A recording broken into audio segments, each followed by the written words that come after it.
Cathie, is your trust coming back to you again? Is your trust preparing for the report card inspections, and if so, what does that look like? We really are.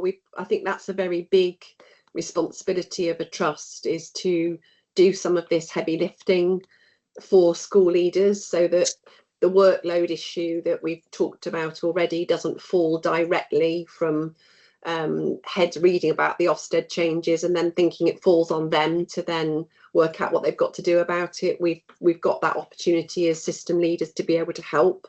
So things like looking at a different way of doing a CEF is something we've issued all schools with a new CEF format.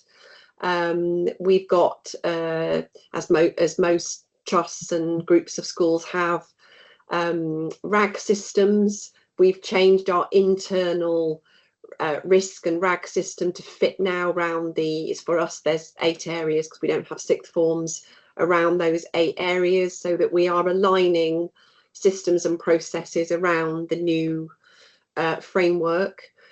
We've put our schools into 3 groups: those that are imminently expecting inspection, and by that I mean it'll be before Christmas; schools that we expect in the spring or summer term; and then those that are beyond this academic year. We've got training for all schools, particularly things around, well, what does it mean to look at schools through the lens of children who come from less advantaged backgrounds. That's training that's good for everybody. So we've got a plethora of stuff going on for everyone, and then it becomes more refined, more nuanced, very much on site, working with leaders for those schools where inspection's coming up sooner.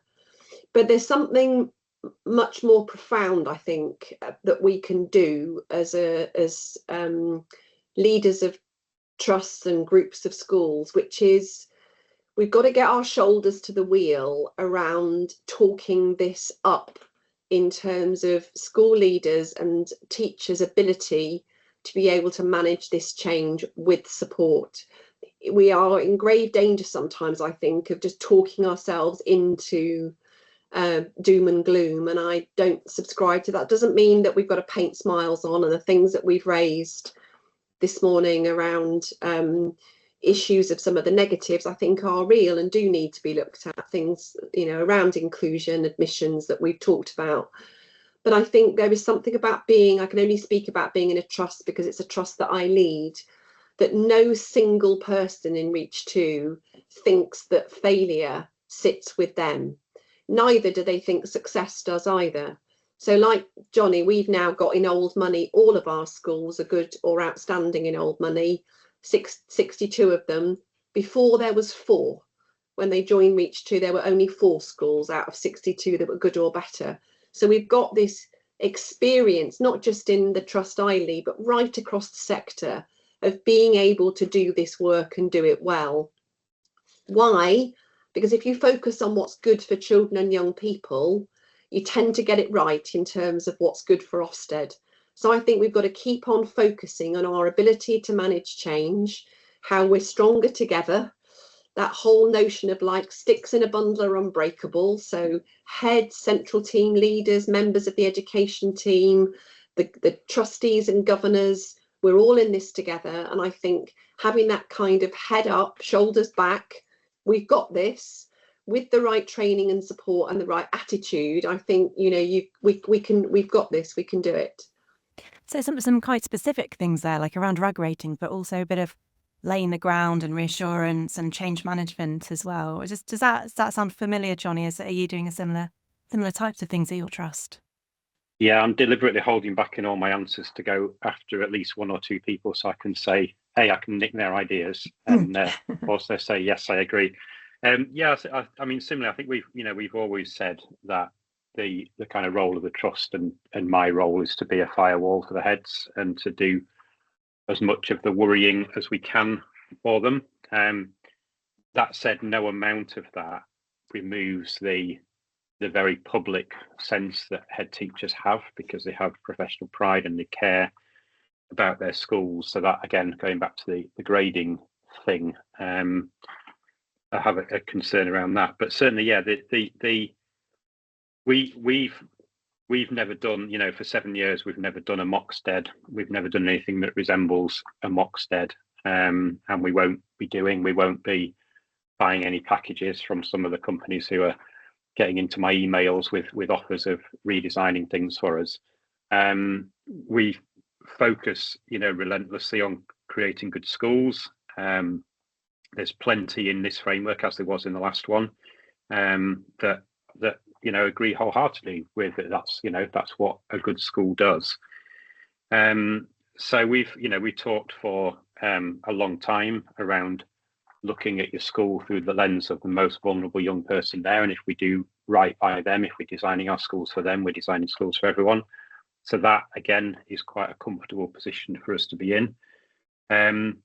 So yeah, I think and then the other bit is we've done a load of work over the last few years on inclusion data within our schools. We can really drill down into kind of micro cohorts of vulnerable young people. We've done mapping of communities. We can show where the postcodes in which the most vulnerable young people live. So it's not just disadvantage as in free school meals. It's far broader than that. So we look forward to being able to tell that story to inspectors or anybody who visits, and show them truly the communities that we serve, who comes to our schools, who doesn't, and giving them that really full picture. But as Cathie said, that's the inner trust that has to be the job of the CEO of that kind of central team. And again, I'm not surprised to hear Cathie say this because I know how they operate at ReachT, but that thing about there is no individual failure, there's no individual success. And we always say I end up making lots of tea and coffee on Ofsted inspections because I'm just there trying to help out. But always, say to the heads, in the unlikely event that something goes wrong here, it's on all of us, because we've been in your schools, all the time for the last 3-4 years. There's nothing that you're doing that we don't know about, and there's nothing that you're doing that we don't approve of. So success and the opposite are collective, and I think that's crucially important. That's exactly how good trust should operate, and the vast majority, in my experience, do. Thanks, Jonny. And so Manny, are you already preparing for what's coming down the line, or are you focused on the day-to-day at the moment? How are things working at your school? I mean, just a couple of things. I think it's really heartening to hear, from Cathie and Jonny that just reiterating that message of collectivity, and just reaffirming that quite powerful message around, look, it takes a village. This is a collective endeavour. We're all in this together. And I think that's a powerful message for all stakeholders, to understand, and hopefully that sort of powerful message will be something that's reassuring to school leaders and teachers and staff that work in schools.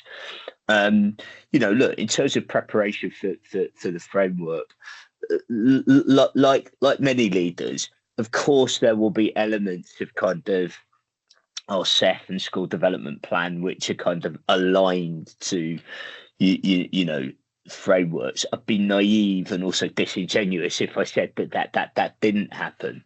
But in terms of the fundamentals, they won't be changing because, irrespective of the framework, we do need, we on a day-to-day basis, we do look at the school curriculum through the lens of the most vulnerable learners. So, that those kind of focuses, that focus on, reading recovery for those youngsters that arrive at school who for whatever reason haven't yet mastered those basics, reading, writing, mathematics, making sure that kind of on a day-to-day basis, teacher staff have appropriate levels of support to ensure that their planning, appropriately kind of supports those learners, because we all know that what will benefit our most vulnerable learners will often benefit all the other youngsters in the school, so I think an important message that I'd like to communicate is that sometimes, we live in we live in a world where people think that there's a zero sum aspect to things, that if we're saying that we're focusing on one area of students, it must mean that other areas of students or other areas of the school are losing out. I would argue that inclusive practices benefit all youngsters, from every background. And there's a job to be done in terms of making sure that we communicate that message really powerfully. As I said, I think for school leaders, as difficult and as challenging as it is, and that we've all been there when you get the phone call, your life flashes before you, you get that sense of anxiety because you want to do it right, and you care about the community, you care about the youngsters. But we have to make sure that, as leaders, we're not driven by, the accountability frameworks, that we do what is in the best interest of the youngsters and the communities we serve.